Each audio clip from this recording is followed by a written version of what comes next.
a SYNOVENT E5 Mindray. So it just came from the word that there's a problem. It was not building. The compressor was not building the pressure to make sure at least it's somewhere east. 30 degrees was failing. So I and my team were trying to sort out the problem to make sure that we work on it and then we take it back to the word. So we have just, if you can see, this thing is called the condenser. We try to open it, put soapy water there, and you see where the leakage is coming from. And we have found that there was no leakage of this condenser.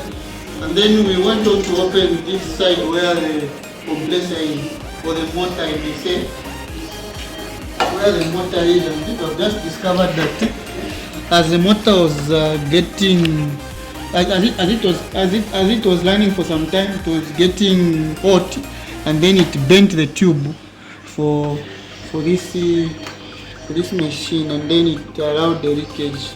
So we are going to change a different tube.